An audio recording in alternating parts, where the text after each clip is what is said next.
Bonjour et bienvenue dans Demain est durable.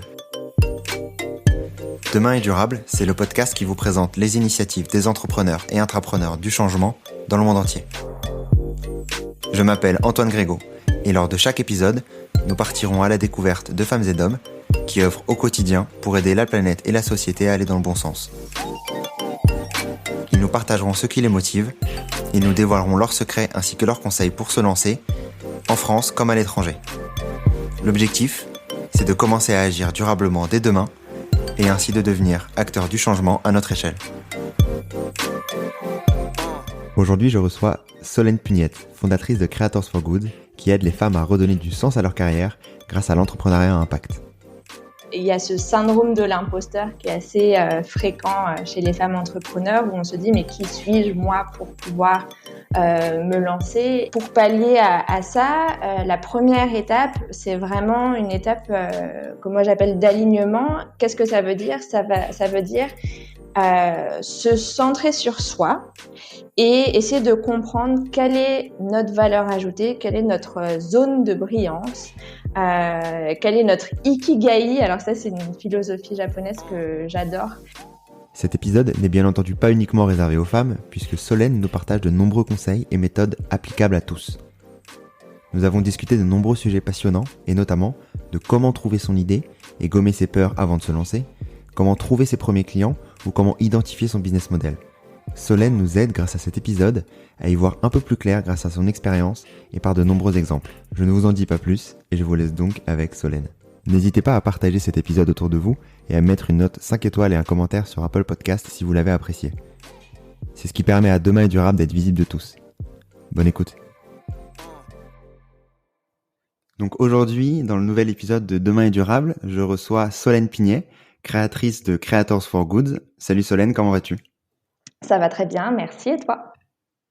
Ça va très bien. Je suis très content du coup de te recevoir, de pouvoir parler un peu plus de Creators for Good, de ton parcours plus globalement. Et on va commencer par une question classique chez Demain est durable.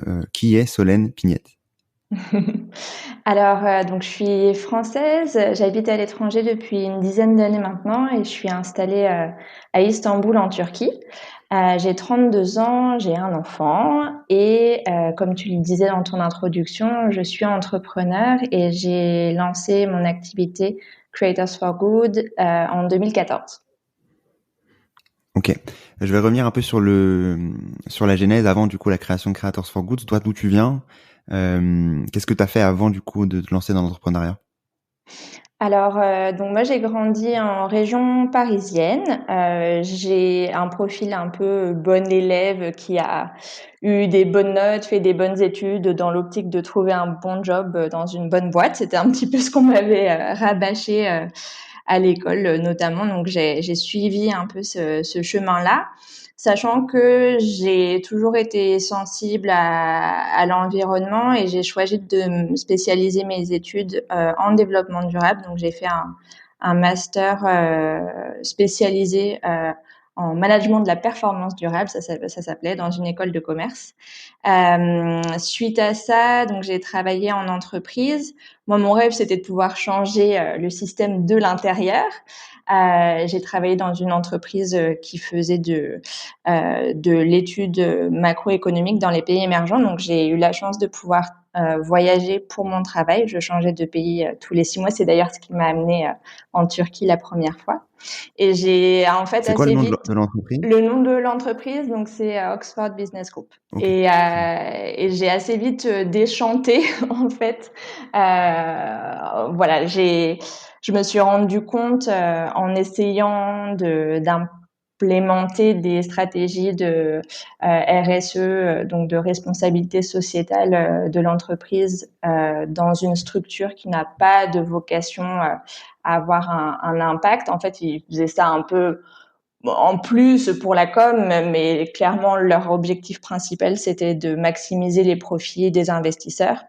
Et voilà, donc j'ai vraiment mal vécu la façon dont le développement durable était traité, ou ces enjeux-là étaient traités au sein de l'entreprise où je travaillais. Tant et si bien que j'ai frôlé le burn-out en fait. Et du coup, j'ai démissionné et est venue la question de quoi faire plus tard. Ok. Sur justement sur la partie où du burn-out plus particulièrement, est-ce que tu avais l'envie de lancer une boîte juste après cette période-là? Comment ça s'est passé cette période? Alors pas du tout, j'avais jamais envisagé d'être entrepreneur. C'est vraiment le concours de circonstances d'habiter à l'étranger et de plus vouloir retourner dans le salariat qui m'a poussée à me poser la question de la création d'entreprise. Mais après sur le burn-out en particulier, en fait, je pense qu'il y avait plein de raisons. Moi, je suis quelqu'un qui est très impliqué dans mon travail, donc j'ai un peu tendance à surtravailler. En plus, j'avais pris des responsabilités au sein de l'entreprise où je travaillais. J'étais directrice payée. J'avais une équipe de 5 personnes à 24 ans, 25 ans. C'était beaucoup finalement. Et voilà, il y a plein de choses qui se sont passées qui ont contribué au fait que malgré le fait que je continuais à forcer et à m'essouffler en travaillant, mon corps au bout d'un moment a dit stop. Et c'est souvent ce qui se passe en fait quand on fait un burn-out où les premiers signes, c'est beaucoup d'oubli, des insomnies, des choses très simples qu'on n'arrive plus à faire. Moi, j'ai la chance en fait d'avoir une maman qui était DRH et je lui ai parlé de certains de ces symptômes-là et elle m'a dit mais tu sais c'est pas normal quand même, tu devrais peut-être consulter. Et donc j'ai eu un suivi avec une psychologue super qui m'a permis justement d'éviter de sombrer. C'est pour ça que je dis j'ai frôlé le burn-out. C'est cette psychologue qui m'a dit là attention, si tu lèves pas ton pied de l'accélérateur, tu vas foncer dans le mur. Et moi je contacte ton entreprise, je t'arrête, c'est hospitalisation, médicaments. J'ai dit oula, non merci. Et voilà, grâce à elle, j'ai pu voilà éviter de sombrer dans le burn-out. Mais il y a des personnes qui effectivement doivent s'arrêter de travailler plusieurs mois, voire un an ou deux pour s'en remettre. Donc j'ai eu la chance de pas avoir à vivre ça, mais je compatis beaucoup pour les personnes qui le vivent. Et je pense que c'est assez ça se multiplie parce que on est dans un système qui marche sur la tête avec des personnes qui s'investissent dans des entreprises sans âme, et on est de plus en plus d'individus à avoir cette quête de sens dans notre travail. Et parfois, on a beau se forcer et intellectuellement se dire mais si, ça fait sens de faire ce travail. Si au fond de notre cœur, on sait que c'est pas ce à quoi on veut contribuer, au bout d'un moment, le corps nous appelle à la raison et parfois, par des biais pas très agréables à vivre. Ouais, totalement. Sur cette partie-là, comment est-ce que tu as fait pour te relever du coup du burn-out et tu disais auparavant que tu n'avais pas l'idée avant de te lancer justement de créer une société. Qu'est-ce qui t'a fait justement euh, te lancer et créer Creators for Good? Euh, un des piliers, ça a été donc le suivi psy que je mentionnais auparavant. Et puis, en fait, c'est vrai que j'ai formulé cette envie de quitter mon emploi, de démissionner. En bonne élève, j'ai fini le projet en fait sur lequel je travaillais, donc ça m'a donné quelques mois où je continuais à travailler en préparant la suite. Et au passage en faisant des économies pour pouvoir voir venir, parce qu'en fait comme j'habitais à l'étranger, je savais que j'aurais aucun droit au chômage ou à des aides quelconques. Et donc je m'imaginais pas retourner en entreprise. Je savais que j'avais envie de rester habiter en Turquie, notamment parce que j'avais rencontré un charmant jeune homme qui est plus tard devenu mon mari et le père de mon fils. Je le savais pas encore à l'époque, mais c'était un bon pari. et, et donc, oui, il s'est posé la question de quoi faire. Et clairement, si c'est pas pour continuer en étant salariée, sachant que j'avais des besoins financiers. Il fallait que je travaille d'une manière ou d'une autre. Donc, l'autre option, en fait, c'est la création d'entreprise. Et pour moi, c'était aussi l'occasion de pouvoir faire quelque chose où je me sentais vraiment pleinement alignée, où j'exploitais mon plein potentiel, que je pourrais faire à mon rythme, euh, et qui fasse du sens, qui soit aligné avec mes convictions et mon engagement durable. Est-ce que tu peux maintenant nous présenter ce que c'est du coup Creators for Good que tu as créé en 2014, c'est ça? Ouais, c'est ça.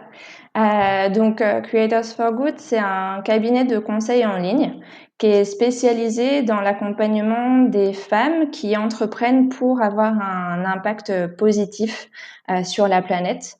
En fait, c'est des femmes un peu comme moi qui ont eu une carrière salariée et un beau jour ont décidé de tout quitter pour entreprendre et changer le monde à leur échelle et voilà, en fonction de leur capacité et de leurs envies et de leurs talents.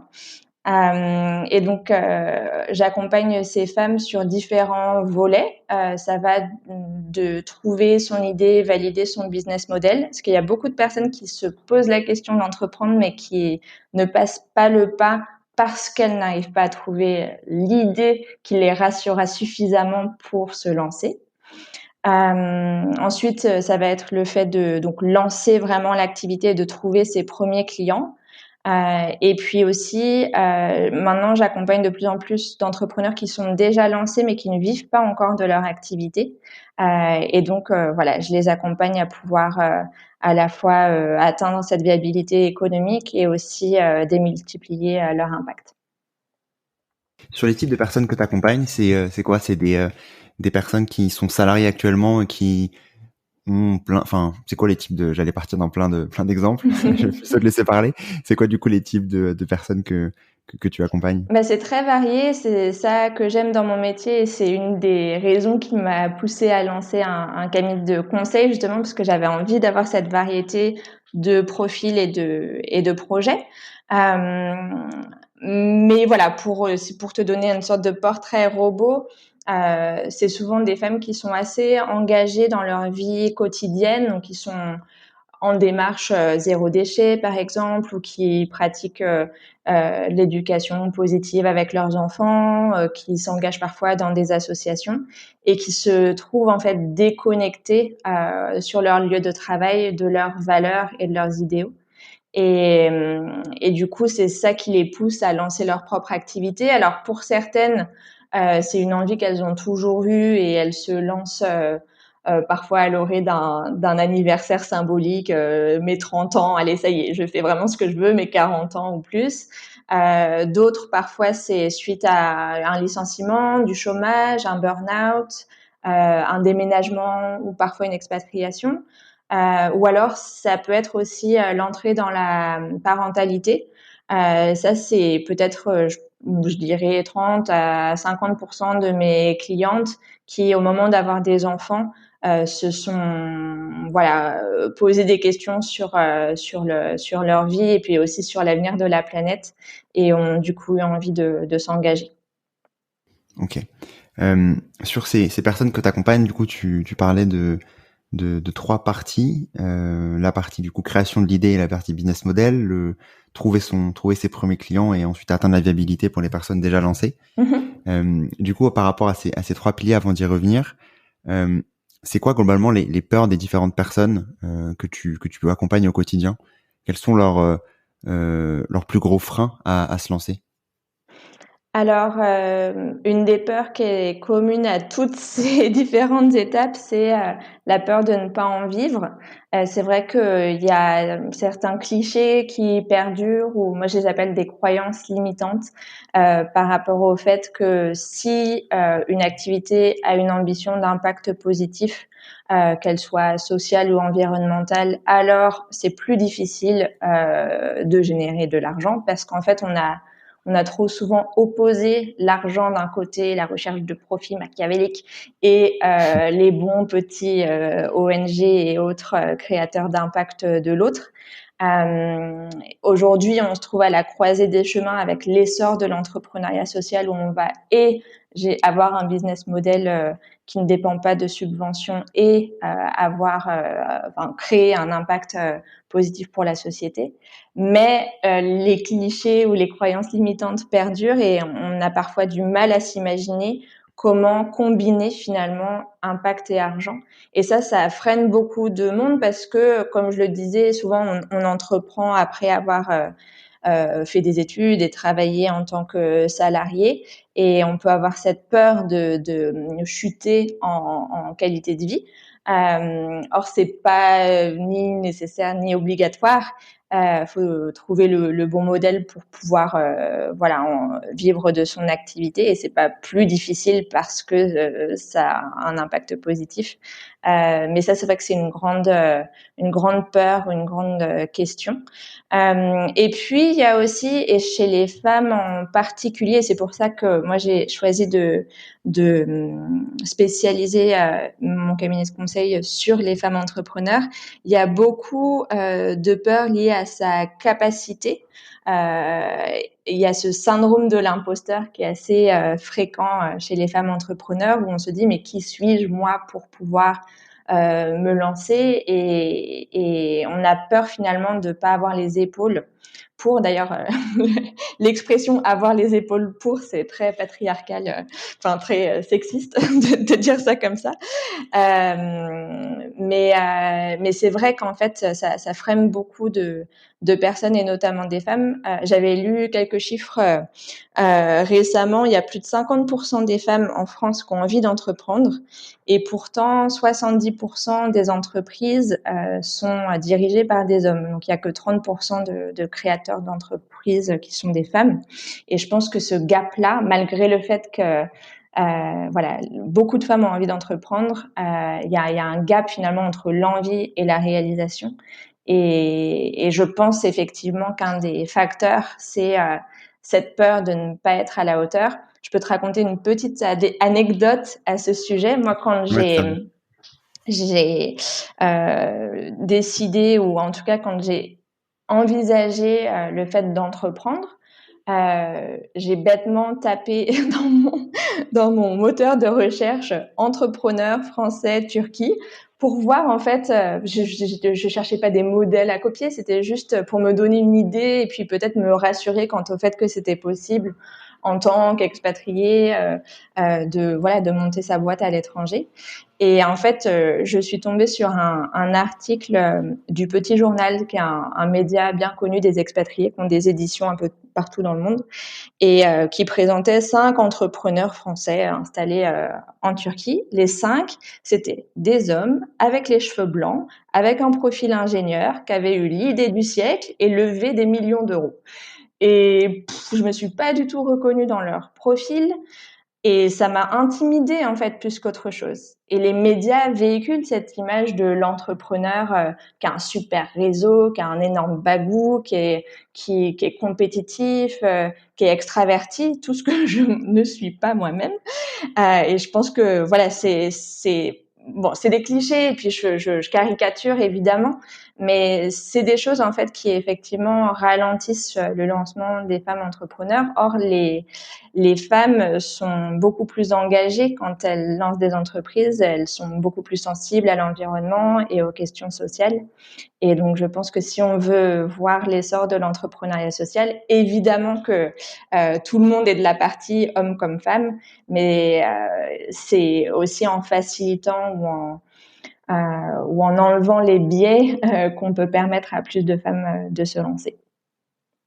non, c'est sûr. Et concrètement, pour aller un peu dans on va dire le conseil en direct, comment est-ce qu'on peut faire justement pour gommer ce syndrome de l'imposteur? Quels sont les conseils toi que tu donnes pour justement passer outre?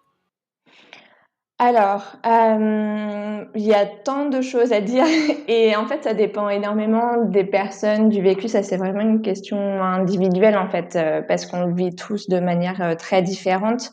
Ce qui est sûr, c'est qu'une des choses qui rassure énormément, ça va être de pouvoir rencontrer des personnes qui passent par là ou qui sont passées par là et dans lesquelles on se reconnaît. Donc très clairement, aujourd'hui, même si l'entrepreneuriat a le vent en poupe, très souvent, on a peu d'amis entrepreneurs, on vient pas forcément d'une famille qui a entrepris, et donc nos repères sont le salariat. Et donc pour pouvoir faire ce switch, c'est hyper important de pouvoir s'inspirer et s'entourer de personnes normales qui nous ressemblent et qui réussissent.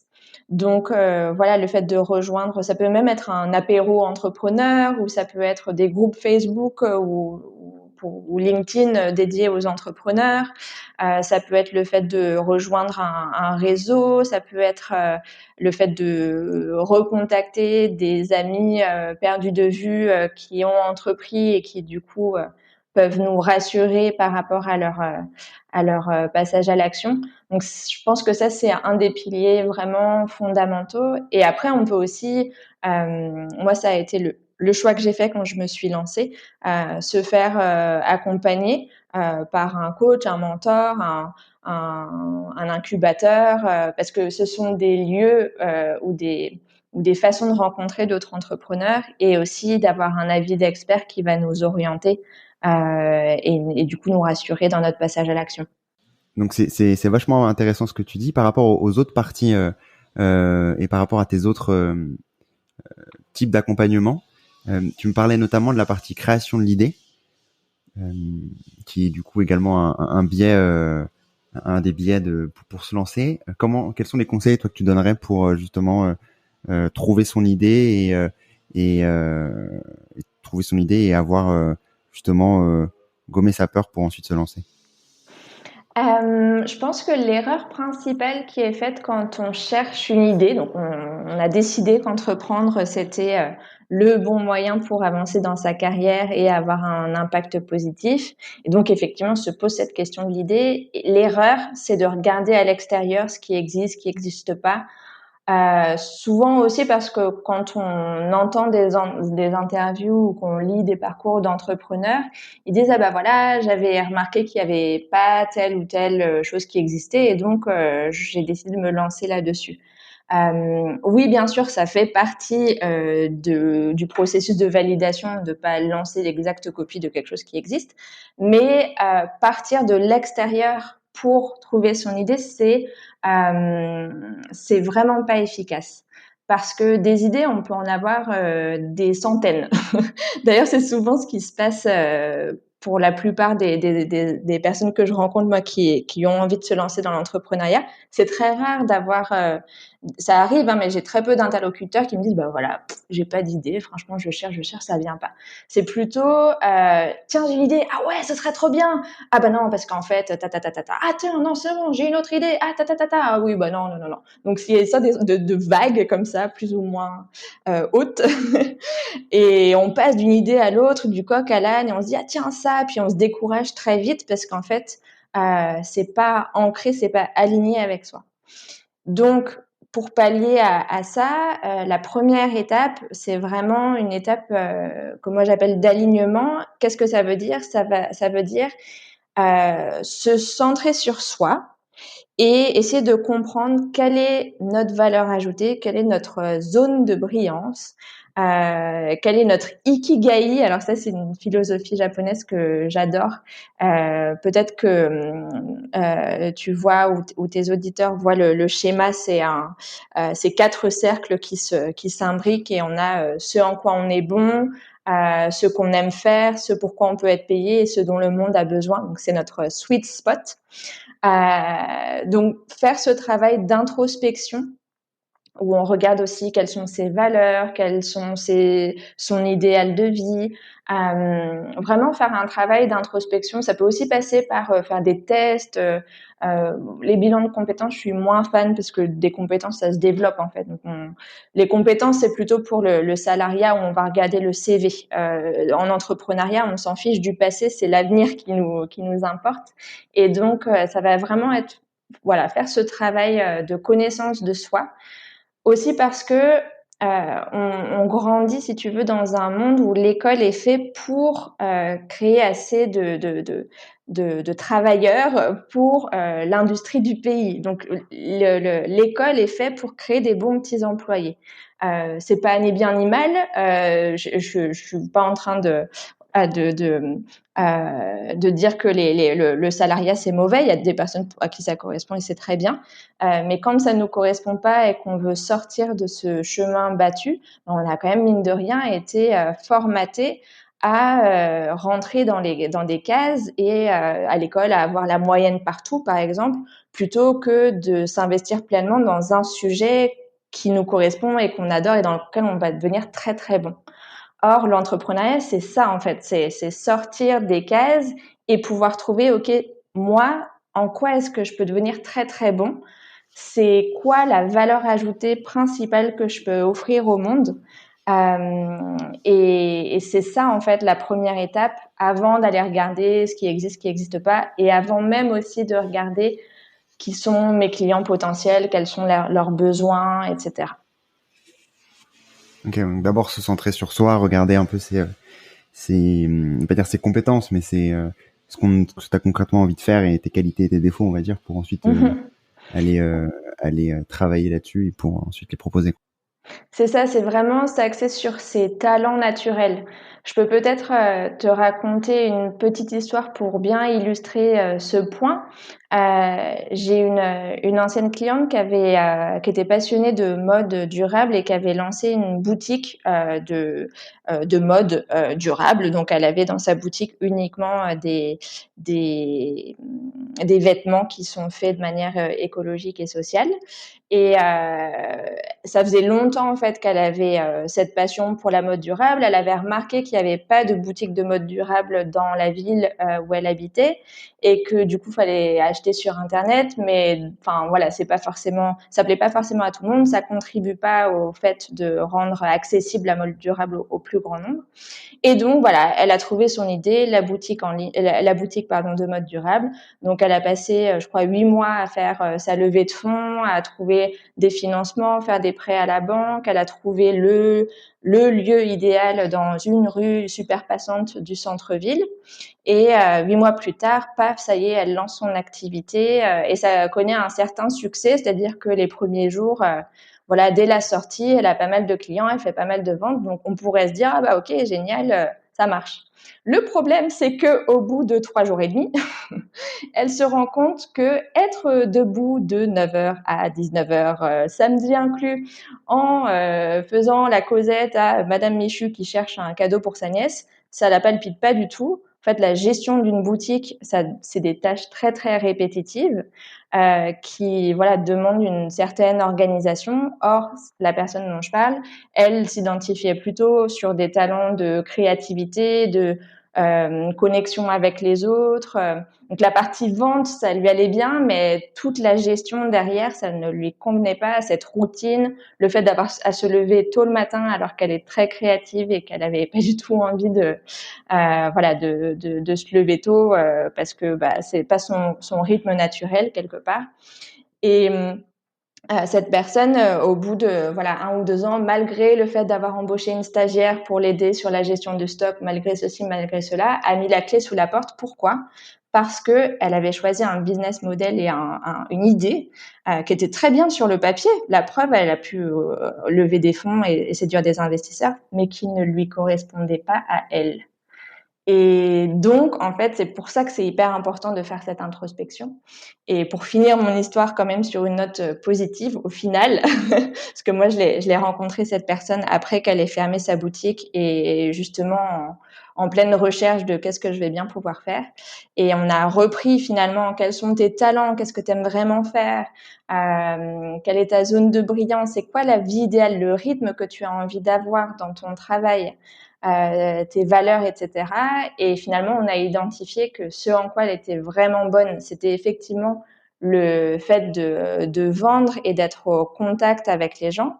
Et on a aussi identifié que justement, les créateurs de mode durable sont peut-être très bons pour créer des vêtements, mais pour les vendre, ils ont un peu plus de mal.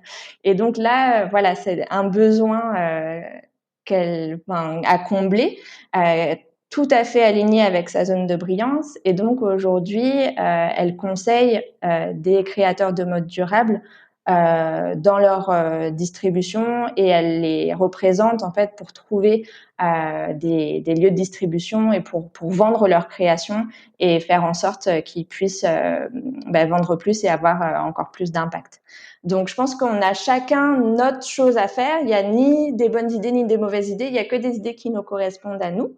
Et c'est en ça que ce travail préliminaire d'alignement et de recherche de qu'est-ce qui me correspond à moi, c'est ça qui va permettre de trouver la bonne idée qui va être durable dans le temps, plutôt qu'une bonne idée sur le papier qui peut-être pourrait marcher, mais si elle ne nous correspond pas, on n'aura pas l'énergie, la créativité et l'entrain pour la mener à bien.